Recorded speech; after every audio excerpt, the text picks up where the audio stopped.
Internet. Es decir, en el momento que un astrónomo privado tiene esas pruebas, no sería uno, serían muchos, lo comunicaría. Internet es una herramienta poderosísima, es un instrumento realmente de lucha. El problema también es que es un instrumento de esclavitud, luego podemos hablar de ello, con el cual nos controlan, nos lavan el cerebro, nos confunden y agotan nuestras energías sutiles. Ese es un problema. Pero bien, Internet nos permite, es un instrumento de combate y por lo tanto nos permite difundir la información que tenemos. No hay pistas. O sea, en este momento no hay, es para mí sumamente improbable, porque la palabra imposible para mí no existe, sumamente improbable que en los próximos años ningún tipo de planeta o planetoide se vaya a acercar a la Tierra como es ahora. Sí es sumamente probable que ese acontecimiento cósmico tenga que ver con un proceso cósmico del que yo estoy firmemente convencido que estamos viviendo sin parangón en la historia y que no sabemos dónde nos lleva. Es un proceso largo y complejo que tiene que ver con el Sol en un primer plano, pero con mucho más. Es decir, es todo ese proceso que asociado a 2012, pero 2012 se queda corto. Es que no hay duda ahora por los informes de la NASA que hay, del Pentágono, con respecto a que el periodo que vivimos actividad solar es el máximo desde Galileo, que se viene registrando incluso el próximo de los 1000 años en los que se han estudiado las manchas solares. Sí se sabe que ha habido periodos anteriores por los árboles, por las capas de hielo de Groenlandia, que se ha estudiado la radiación solar. Uno es eso. Dos, una radiación solar máxima como la que se va a experimentar en 2010 y 2011, es decir, este año vamos a empezar a notar todo. Esa radiación solar máxima, según los informes del Pentágono, lo que produciría serían desastres de todo tipo. Los desastres de todo tipo conducirían necesariamente a guerras por la conquista de fuentes de alimento o de fuentes de agua, pero mucho más allá. Si desastres de ese tipo afectan a grandes potencias como China, fíjate, Corea está poniendo en jaque al mundo con un problema de alimentos. Si van más allá, amenazan con cualquier cosa. Si una gran nación como China se ven sin nada que comer, necesariamente van a tener que ir a buscar a otro lado. O sea, los escenarios son múltiples, pero al final, ¿qué es lo que ocurre con el Sol? Lo que ocurre con el Sol es, si es correcta la teoría del alineamiento galáctico, en esta época, es decir, con un centramiento mayor en 2012, pero en una época amplia, como dice John Mayer Jenkins y otros, y yo creo que esa teoría es correcta, el Sol probablemente se va a manifestar frente a nosotros, pero no el Sol va a ser como un espejo repetidor de toda una radiación cósmica que le llega. Y el centro de la galaxia, que dicen que se puede mostrar como un segundo Sol, provocando un fenómeno y siendo de un impacto tan brutal en el inconsciente colectivo que se entiende por qué tantas profecías habían tenido un presentimiento, una precognición de lo que iba a ocurrir, porque es el impacto mayor de la historia conocida del ser humano. ¿Estás notando que ya está ocurriendo algo de ese cambio de conciencia? Sí, cuidado. Hay dos cosas. Cambio de conciencia, que es muy interesante que lo has apuntado, y otro, trastornos de todo tipo. Los trastornos es lo primero que tenemos que analizar. O sea, eso no solo va a provocar un incremento mayor de trastornos climáticos, pero todos decimos, no pasa nada. Hemos visto como ahora la temperatura aumenta o disminuye 20 grados. Aquí no pasa nada, eso siempre ha pasado. Estamos viendo cómo hay unos ciclones, unas tormentas. Uno empieza a ver que, por ejemplo, los volcanes, la actividad volcánica se multiplicó por 400, al igual que la actividad sísmica, etc. No pasa nada, todo el mundo hace nada, siempre han ocurrido esas cosas. Pero además de eso, esos cambios, digamos, en los campos electromagnéticos, afectan al ser humano, que está compuesto, se sabe científicamente, por campos electromagnéticos. Eso se sabe. Pero lo que no se sabe ni se acepta es que los llamados cuerpos sutiles del ser humano, que es lo que la gente llama cuerpo etérico, cuerpo astral, tienen una manifestación también electromagnética, es decir, no es un alma etérea, o sea, un alma invisible e imperceptible, no. El ser humano está rodeado por campos electromagnéticos y eso se está viendo gravemente afectado. Eso va a llevar a desastres de todo tipo. Desastres, me refiero a locuras. O sea, cada vez van a ir a más las locuras. Indudablemente hay no solo esto, sino, hablabas de la conciencia. El aspecto positivo es que se sabe que la radiación solar tiene un impacto tremendo sobre la evolución del ser humano. Produce mutaciones celulares. Como en un proceso alquímico sabemos que para que se transmute, que para que un elemento salte de un nivel a otro, requiere una acumulación máxima de energía. Esa acumulación máxima de energía que está sufriendo la Tierra y el ser humano puede llevar a la autodestrucción del proceso o a su transmutación. Yo creo que van a ocurrir ambas cosas simultáneamente. Ahora, ese salto, ese aumento de conciencia que tú dices, que yo creo que es mínimo, pero en el que confío ciegamente, creo que se va a producir el salto.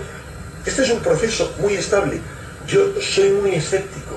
Yo creo, y hablo por mí mismo, que seguimos dormidos, seguimos atados a la televisión, a internet, al móvil, que es una forma que tienen de controlarnos de verdad y de mantenernos en la estupidez, entre otras muchas. Estamos sumidos en la estupidez.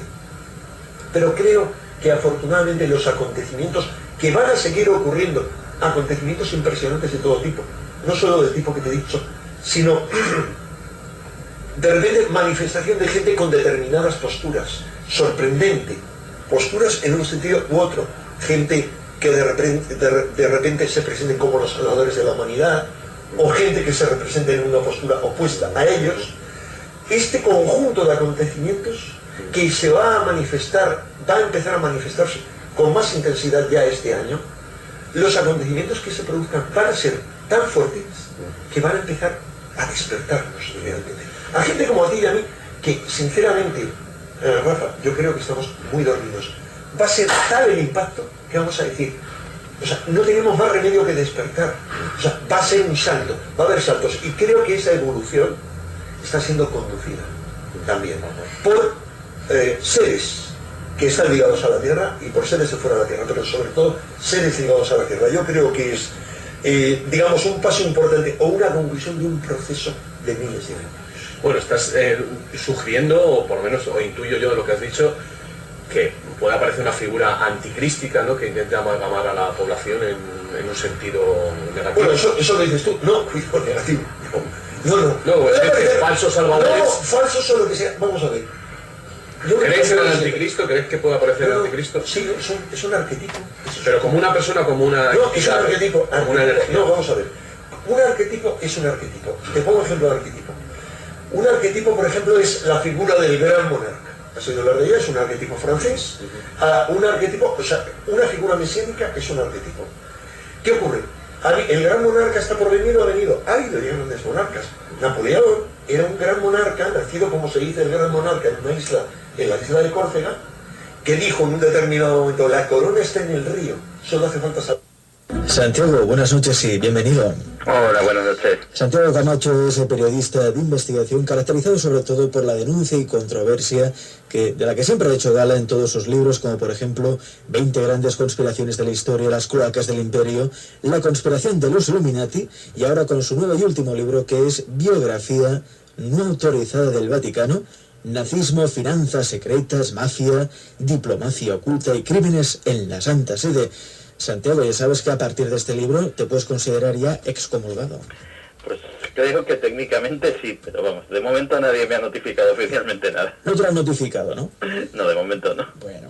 Hablamos de este libro, un libro muy documentado, un libro con muchas pruebas, hecho con el rigor habitual de los trabajos de Santiago Camacho, ¿no? Donde se nos habla, por ejemplo, que la Iglesia, si hace falta, si es necesario, es la primera que recurre a los pactos con el diablo. Pues sí, la verdad es que buena parte de los problemas, de los escándalos, de las cosas irregulares que narro en este libro, proceden en buena medida de un pacto doble con el diablo, o con dos diablos, que serían Hitler y Mussolini. En 1929, con la firma de los tratados de Letrán, se funda el Estado Vaticano tal y como lo conocemos hoy en día.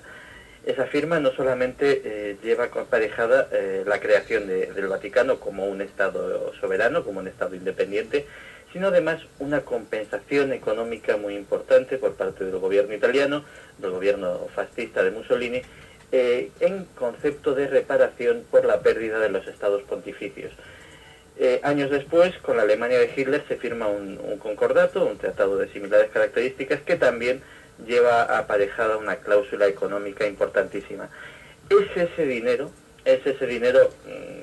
que casi después, viendo lo que pasaría después con él, podríamos casi denominar de maldito, el que en buena medida hace que comience la época de mayor esplendor económico de la Santa Sede y también la época de mayor escándalo público. La época de mayor escándalo público, sobre todo cuando la Iglesia, por ejemplo, pacta con el nazismo, pacta con Hitler para su propia supervivencia. Sí, la verdad es que decía hace un momento que buena parte de los problemas vinieron de ese dinero, y yo creo que la otra parte vino de un sentimiento del que no se ha podido sacudir en todo el siglo XX, y me atrevería a decir casi que todavía la Iglesia Católica, como es el miedo al comunismo. Los albores del siglo XX habían visto nacer el comunismo como una doctrina que el catolicismo sintió completamente opuesta a él, sintió como su máxima adversaria, y ello le llevó a establecer alianzas extrañas con personajes, con doctrinas políticas, con sujetos y movimientos que de por sí tenían en sus ideales y en su actuación pues muy poquito de cristianos, pero que sí que hacían gala de un visceral anticomunismo que, dado ese peligro que percibía la Santa Sede en el movimiento comunista, pues les hacía que se formasen esas extrañas alianzas que luego más tarde pues serían causa de que incluso muchos cristianos, muchos católicos, se escandalizasen del proceder de su propia Iglesia.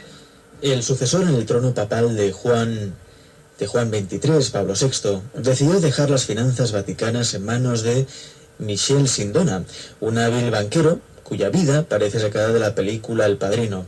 Forjado en la dura escuela del mercado negro, Sindona se convirtió en el principal banquero de la mafia, el hombre que controlaba los miles de millones de dólares que generaba el tráfico de drogas.